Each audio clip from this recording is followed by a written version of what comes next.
I've worked with over 50 Division I recruits and multiple NFL draft picks. In this video, I'm going to break down step by step how to get recruited, and the last one is the one that trumps them all. So firstly, going to high school matters in the right spot, in the right school, depending on who you are. Okay, and what that means is everybody is so quick to leave their public school and go, oh, I'm going to go to a private school. Everybody is so quick to do that. The issue is that not everybody needs to do that. Okay, for some of you, if you're not the best in your town, if people aren't saying that you're the guy and people talking to you from other towns and other places and saying how good you are at football, well, going to a private school isn't going to really help you too much. Okay, and what do I mean by that? Well, if you're already not the best in your town or in your area, like going to a private school, you're just going to be the same person. You're just not going to be the best on the team. You're not going to be highly recruited. The likelihood of you playing is probably not going to be very high.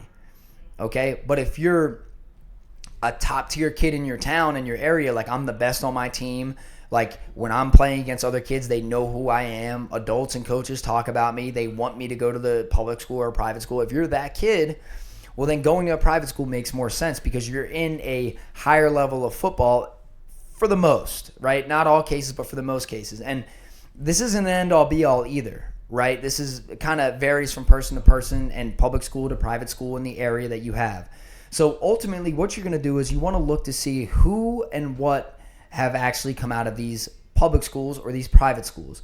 If your public school is getting kids recruited left and right, like you go look down in Alabama at some of those public schools in Florida, kids are getting recruited, they're 10 kids a year ago in Division I. But if you're up in the Northeast, maybe it's a little bit different. You need to go to a private school. So depending on your goals should be where you pick your actual high school at. And again, you could be a hometown hero and stay home in your public school and just chance it, but you always want to maximize your recruiting because this is a business. And when it comes to the recruiting process, these coaches don't care about you unless you're their guy. They'll string you along left and right. Like, I'm in college. Oh, we love you. We love you. We love you. Yeah, we're going to offer next week. Yeah, let me just talk to my head coach. We're going to offer you. They never do. So secondly here is you got to know your strengths and weaknesses as an athlete and where you're at in high school right now. So what strengths mean is, number one, do you have the measurables necessary to play where you want to in college? Okay, if you want to be a Division I kid, the first thing is you need to have the measurables. Is that an absolute? No, but I'm going to talk to you how to get around that here in a second.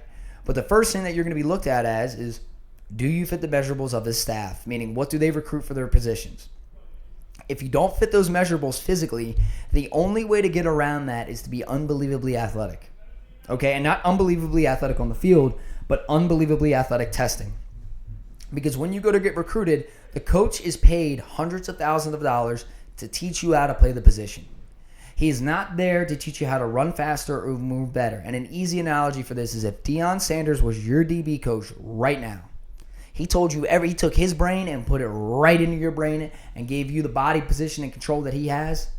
It wouldn't matter if you couldn't run with the receiver. You could literally be Deion Sanders could come into your body right now. Would you be Deion Sanders? No, because physically you can't move your body well enough to stick with the receiver.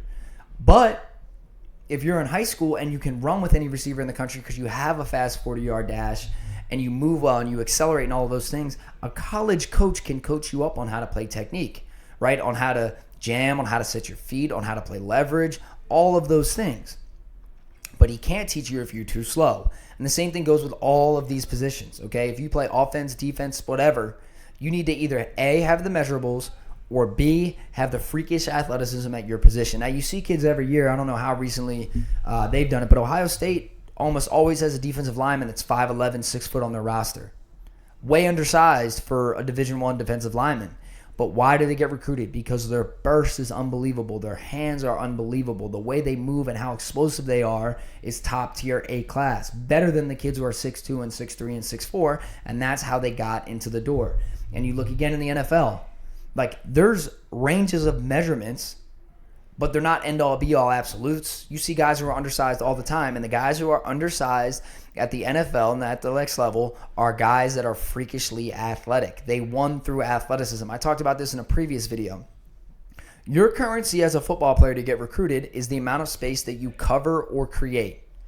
if you're an undersized running back and you could create more space than the guy who has the typical measurables of your position, you are more valuable as a running back.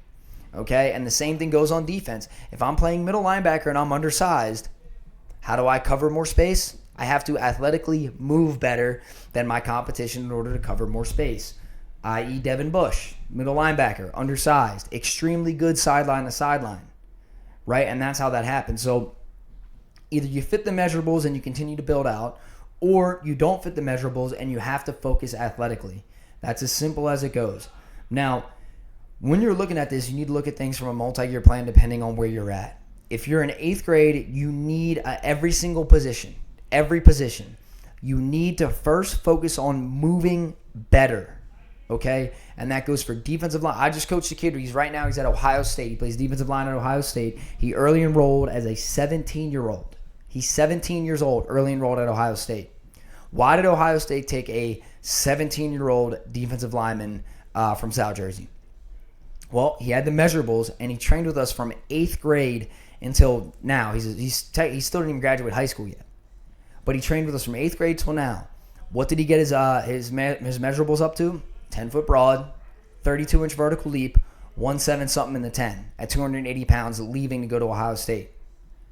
So he fit the measurables, and then you want to play at the most elite level in college football? Well, you also have to have the freakish athleticism for that, which he clearly had. In fact, I bet you that he's one of the best testers on that team at his position. That's what separates you. That's what gets you to a 4 and 5 star with multiple offers and multiple opportunities to go play college football with NIL dollars. So you need to think about that, and speed and movement is the number one thing, because there's a million kids in America right now that are 6 feet tall, 200 pounds, and can bench press 225 for 10 plus reps. There are not kids with the same measurables that can run a 4.40. And you know who gets the scholarship? The kid who runs the 4.4. The kid who moves better every single time. We're coaching right now a kid who's in the building right in front of me. I'm looking at him through the glass right here. He's going to play at Colorado State at offensive tackle. He's 6'6", 280 pounds. He has not played a down of tackle in high school. All he's played is a little bit of tight end. He's mostly a basketball player. How did he get recruited to go there? Because he's 6'6", 280-something pounds, and he can jump. I think he ended with us 36 inches on a standing vertical leap last year. He just touched 11.7 on a standing or a running approach jump. His broad jump is 9+ feet. So freakishly, he's athletic and he has the measurables, and he's going to have an insane college career. But again, he played tight end in high school and played basketball. He has no film at tackle, right? His tight end film is not, over the top either, because he was in an offense that didn't really showcase him. But his athleticism carried him. You fall in love with the kid. You're like, I can teach this kid how to play offensive tackle. He's freakishly athletic. He's going to be a 3-4 year starter for us, right? So that's important. And the way you need to think about setting yourself up in recruiting is GPA SATs. Okay, now we'll talk about literal GPA and SATs, but we're going to talk about GPA as your game film and SAT as your camps and your testing. Okay, now for a long time, SATs were not optional. So that's where my analogy is coming from. But when SATs were a thing that you had to do for every school that you applied to, and they needed them, the SATs are like your camp scores and your testing. Okay, now a high SAT score can show potential into who you can be versus the GPA. All right, the SAT shows raw ability. Okay, how smart are you really? Right, what's your potential? What's your ceiling? So when you go to college camps, that SAT or your athleticism can trump your game film. It's the number one thing, and that's the last one. Is the ultimate trump card for all of this recruiting is just be the most athletic. All right, now I went to high school with a kid who played SEC football at 5'8", 160. How does that make any sense? He doesn't fit any build or measurement out there. How did he get there? He was a freak athletically. He ran unbelievably fast. He jumped out of the gym. Now, you may be sitting here like, oh, I'm not a freak athletically. Like, I don't know what to do. Like, we have an online program. That'll help you. That's a good starting point. But if you can't get to us, you just need to go and start sprinting and moving like your life depends on it. Jumping, running. I don't know where to start at. You want to know where the best place to start at to get faster is? Just simply run more sprints. Just go outside and say, I'm going to run 5 sprints tomorrow. I'm going to run 5 40-yard sprints tomorrow. And then I'm going to take a day off, and then I'm going to run 5 more. And then I'm going to take a day off, and I'm going to run every other day. I'm just going to run 5 40s. 5-minute rest in between 5 40s. That'll get you fast pretty quickly. All right, I want to start to be more explosive. Okay, let me just do, I'll do dumbbell jumps. So I'll grab 10-pound dumbbells in each hand, and I'll just do 5 vertical leaps, rest, 5 vertical leaps, rest, 5 vertical leaps, rest. Every other day, that'll be your workout. 40s and dumbbell jumps. And then add some pogos at the end. And you got a complete workout that will make you faster if you do it consistently, because speed and athleticism, if it's not genetically there for you naturally, is something that you need to do consistently. And most people, it's still crazy nowadays that people say, speed's genetic. You can't really change how fast you're going to be. That's insane. Nobody maxes out their speed genetics. Nobody maxes out their genetic potential at speed. You don't see anybody out there right now in high school that just runs all the time. Like, I'm talking sprints, does real workouts, and it's just never getting any faster. Unless they're gaining weight. That's the only way that's possible.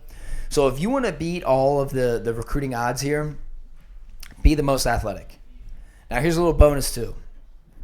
Ultimately in recruiting, what you're trying to do here is leverage your ability to play football or your ability to play your sport and get very good grades so that you can go to a college that you normally couldn't go to and get a better education than you would without playing your sport, so that when you're done and when you graduate, you can go on and do bigger, better things in life. I'm going to say that again. Don't let your sport use you. You need to use your sport. Okay, so get the highest grade you can in school for that GPA, get the highest SAT score you can, and then you leverage your sport for those coaches at these high academic schools, and you already have the grades, so now the likelihood of you getting in is much higher. Because you play a sport, you contribute to the university, so you're going to get in there, especially if you have the grades that are very close to being in their window. Even if you're out of their window, Ivy League schools will take kids in sports that are not Ivy League GPA or SAT. It happens all the time. Okay? So leverage your sport, leverage your grades in order to get into a college that you normally couldn't get into, so that you can, come out with a job that pays you 6+ figures. That is like the most summarized way of recruitment. I hope that you got some insight from that. If you have any questions, let me know in the comments. See us on Instagram at Climbing Performance Method. Hit us up on YouTube, whatever it is that you can get to us at. Until the next one.